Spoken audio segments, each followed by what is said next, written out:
Hello, hi. Welcome to our presentation of the implementation of zero knowledge proof in financial application or financial transactions. And my name is Edward, and I have Tomer with me as well.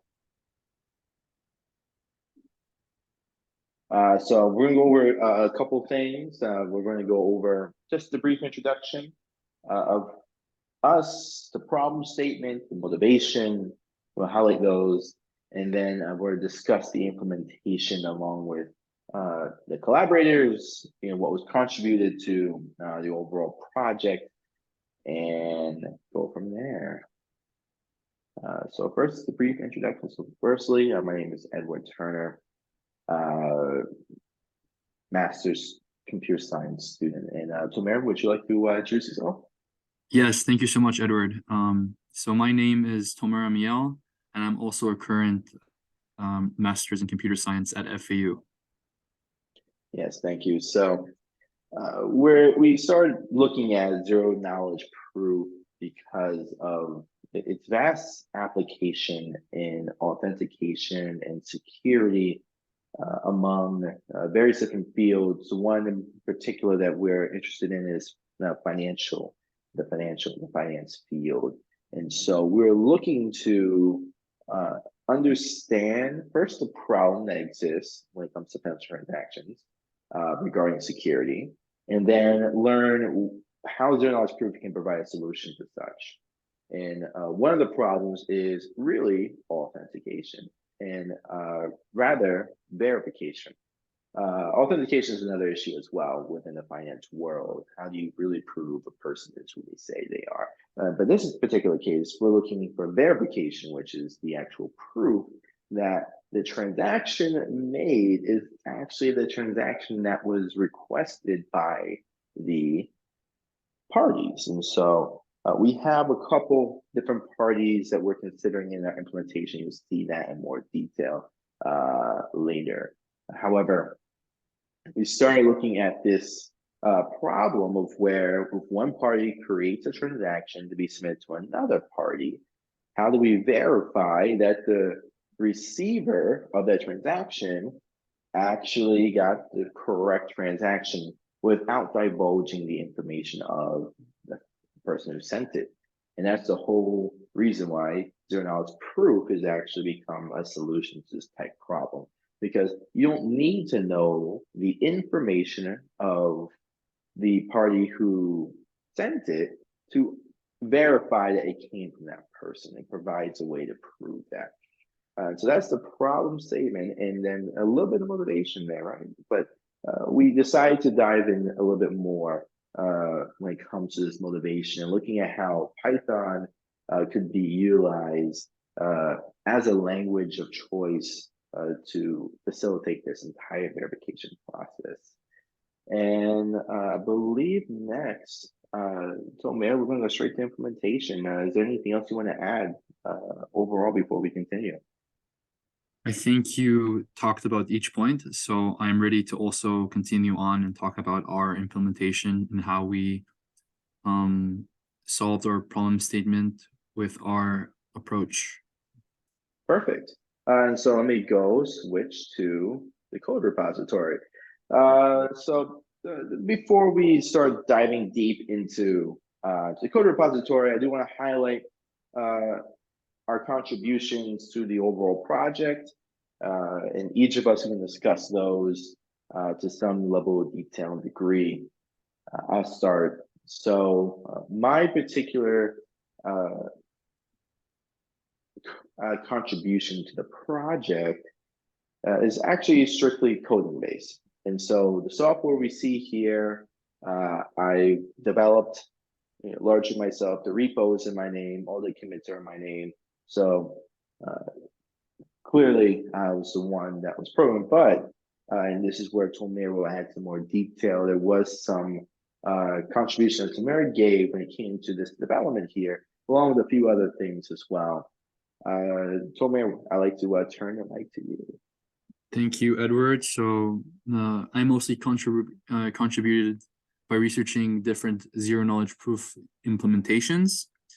And as well as doing that, I worked on the report and did some pair programming with Edward with this implementation that he created. I did some pair programming with him while he implemented it. I was there trying to help him as well.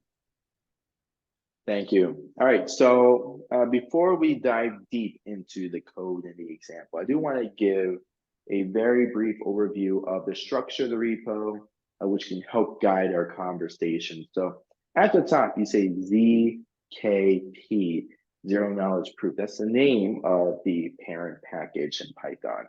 There used to be a couple of things that are not fully necessary at this particular, such as the make file, the project home file, which allows us to define the requirements for the package. I do have a README here that provides some base level information of how you can run the examples here to set up yourself. This is my virtual environment. So this is some very top level stuff I do want to at least highlight just so that everyone's aware. Then under ZKP, so the fun stuff is, right, is the actual work, the actual implementations. So we have two sub-packages under ZKP, core and examples. Tomer will highlight everything in core, and I'll highlight everything in examples. But again, I wanted to at least talk about the structure first, and then I'll let Tomer take it away to dive into the details of such. So under here, we have two sub-modules, as you can see, prover and verifier. Tomer's going to explain what those are and what's accomplished by such, along with the sub-package data, and under there, the module models. Again, Tomer is going to discuss each of these. Then under examples, you have a similar structure. We have a sub-package called data, and under there, you're going to have models, and you're going to have also sterilizer. I'll discuss each of those first before we dive into the actual example, which is transaction. And they're all required just to understand the implementation and then the logic behind things. So without further ado, Tomer, I'm going to help you here and guide you to the first function that you're going to talk about, the prover. Thank you, Edward. So I'll take it from here.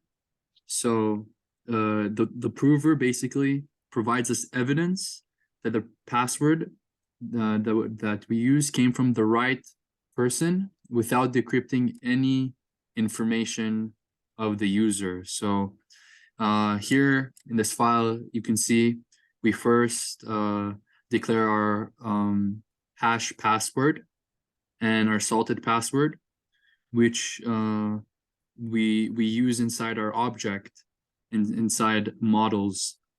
Then we hash the password and encode it in order to give us bytes, so we can later on verify that it is indeed the correct password later on. We also have a random R integer that will be correlated to our response, which is also a variable inside of our object. And then lastly, we create our object, which is our proof object that has the salt, it has the random R, which is a random number, and then it also has the response, which we use for our proof object.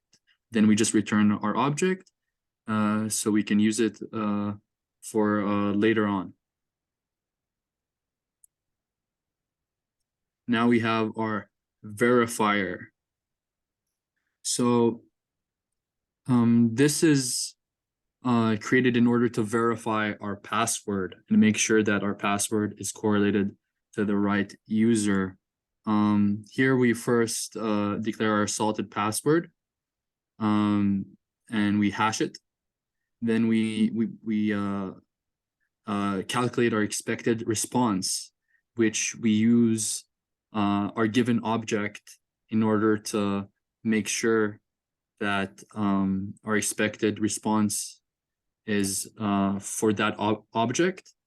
And then we see if our expected response is actually equal to the response that we have inside of our objects that we're using. And then we return that. If it's equal, then it'll be fine. And if it's not, then we will probably spit out an error message if this is not equal to one another. Now this is our schema. This is what we used. This is the object we used. So as you can see, we have our salt. The salt is a string that we use to randomize and hash our proof object. Then we have our random number. This is generated in order to correlate our number to a specific proof object. Then we have a response, which is an integer that we use to verify if our password is indeed correlated to the right object. Thank you, Tomer. So now I'll take over a little bit and talk about the examples, how we actually apply this in our transaction example. Because as you see, this is mostly for verification or authentication, really. And that's why you see password being referenced everywhere, right? But we're not using passwords per se when it comes to verifying a transaction. But we'll show you how this could be used, not just for authentication, but for verification of a transaction. But first, we'll begin at least with the data models and then the sterilizer. So I'm using a Python package here called Pydanic. Pydanic is essentially a data schema validation Python package. Think static typing for Python. It's used primarily within web development to really validate different responses and requests that are made within a web application. So you can send data over through a curl in a given format, and then Pydanic would automatically infer what that request is, and then also validate that the request matches what you expected. So it adds extra security without you having to manually define everything. When you accept a request, you define it as a class, and also typing. So it's a type annotation, it's typing, it's all generally useful. And I'm using it here to help define a data model. So firstly, account numbers, making sure account numbers have the exact length of 13, that routing number could have a length of 8 altogether, or it could be nothing. So that's the account information. And then we have account transaction. So this is going to be a transaction specific to an account. And so we specify an amount which has to be greater than or equal to 0. This checks it for you. It also converts it to a floating point, because we do deal with floating point numbers. We also have different types of transactions. We're going to focus more on just deposits and withdrawals, and make sure that, again, Pydanic is going to assert these types and also assert that the value we're putting in actually matches what we're expecting. Again, this is just a way to expect, to validate things. Then we have the account information. So it's going to perform another validation check on there to make sure that the account information matches the correct schema. That's the goal. And then the actual transaction that we're going to be dealing with is going to have a sink and a source. So party 1, party 2. And I'm describing it as a sink and a source just because this is typically what you would see in mathematical dynamics. And so you always have essentially the source where everything's being emitted from. So it's feeding information outward. And the sink is taking all the information in. So again, remember, sink in a bathroom. It's very similar in thought process. So you're going to have something that's going to be receiving and taking things in. So you're going to have a source account transaction and a sink account transaction, meaning that you have a transaction from the source account, and it's going to be linked to the transaction in the sink account. Again, that's what you have that there. And of course, you have a transaction date, which is going to be a date timestamp from UTC, just because we don't want to deal with localization of times, although at some point that may be interesting to consider in other applications, such as maybe AI or something like that. Localizing time to figure out fraud. But in any case, anyway, this is kind of, or this is the data models for all of our transactions over here. Now, I do have a sterilizer, and this is something specific to how we're going to transform the transaction model into a format that can be used within zero-knowledge proof. Very specific, it's very niche. Every single item when you're sterilizing it, or every single object when you're sterilizing in Python, has to be sterilizable. And date time, datetime objects in Python are not sterilizable. They don't have something static within JSON to do so. And so what we're just doing here is pretty straightforward. We're taking the object. If it's a datetime object or a date object, we just turn it into the ISO format, the string format. That's the simplest thing we can do right now. Otherwise, we raise a type error saying that if this cannot be sterilizable at all, then we're going to just raise the error for, again, specifically things that can't be sterilized. And so that's the sterilizer. Now we have the actual example here. So as you see here, we're importing the prove password and verify password function. We're also importing all of our transaction logs and then the sterilizer. So first we're going to assemble, our data, right? So we're going to have the example source and example sync. As you see, they have two different account numbers. Assuming that the source and sync will have two different account numbers, and so you're gonna make sure that at the minimum to make it semi-real, more realistic. Here we're gonna have an example source transaction, example sync transaction. So I see here the source account information goes to the example source transaction, example sync account goes to the example sync transaction.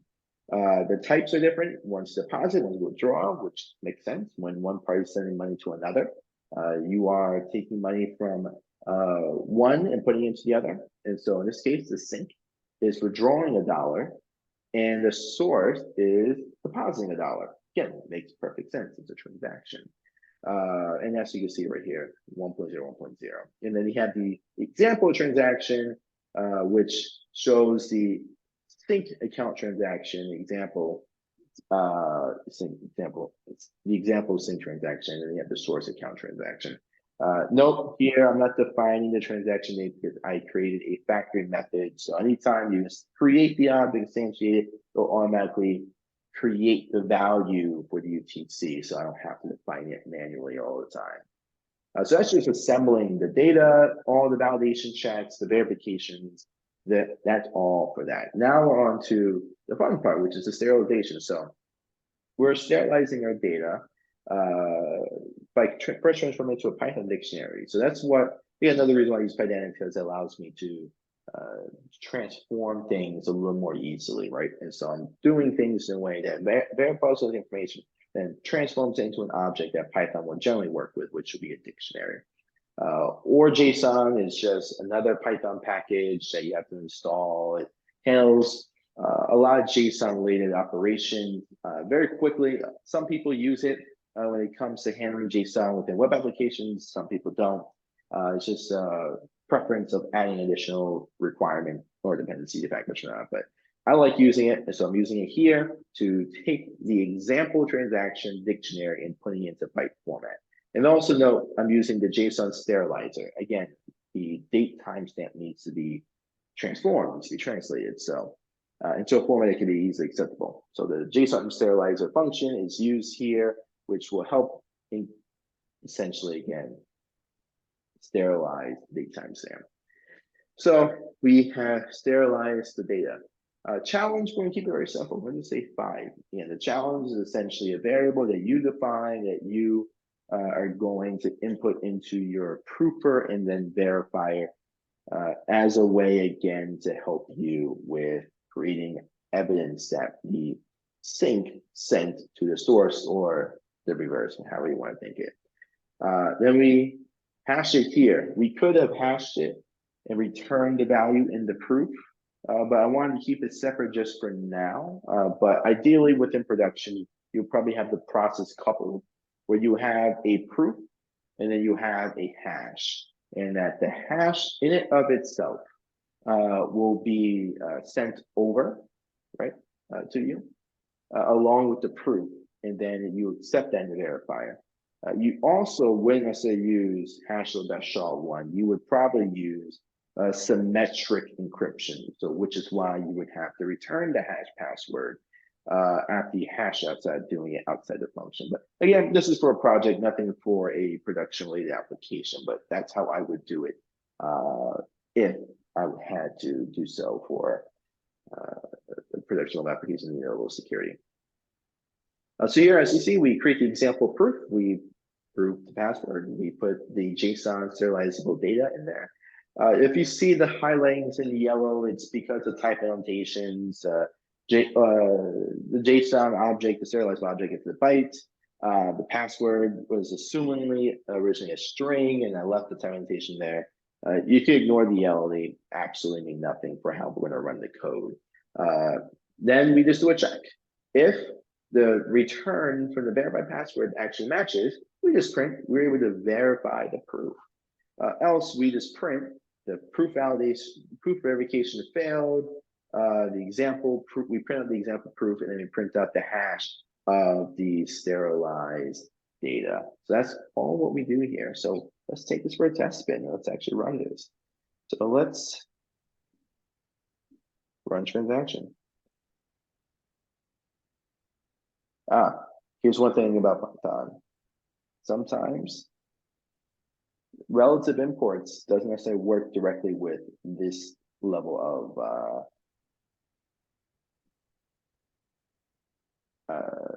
application and execution. So, but we'll just run from the command line. So Python -m required when you're running submodules. You don't have to write a script for everything. You can write a submodule that is a script. So this is the way to kind of have more multi-leveled scripts that uses code within the package. And then the package, the module length, the ZKP, that example is that transaction. So there you go. See, we assembled the data and we were able to verify the proof. Again, there's a ton of different ways that this can work and can be done, but we got it here. And actually, let's run an example on the fly, just to be completely thorough. Let's create a different transaction. So this is going to be transaction 1. And, or actually not even transaction 1, is what we'll do. So we have this right here, but what we're going to do is we're going to change the transaction data here. And we're going to say transaction dot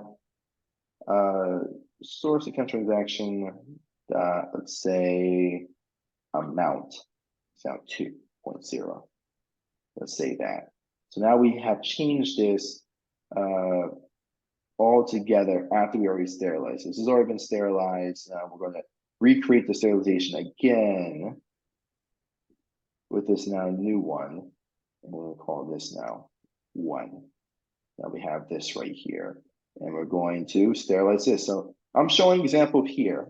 If you have one transaction that was made, right, that provided a proof, you can't then use that same proof, right, to then verify a different transaction. So that's what I'm trying to do here. So really quick, create, and there we go. As you can see, it failed because the transaction that was made, that was proved and given evidence thereof, does not match the transaction that was tested in the verification process. And that's why it failed ultimately. And so you see here, verification failed. You see the salt that was used, the response, the random number that was created, along with the actual hex of the bytes. And so we have been able to successfully implement a solution that could be used within a financial application to verify financial transactions without divulging information regarding any of the parties, really. And that's one way to improve general security within a system. Thank you very much. I hope you enjoyed this learning experience as much as Tamara and I have. Tamara, is there any final words you want to give before we conclude? Yeah, thank you for listening to our presentation, and I wish you all the best. Thank you, everyone.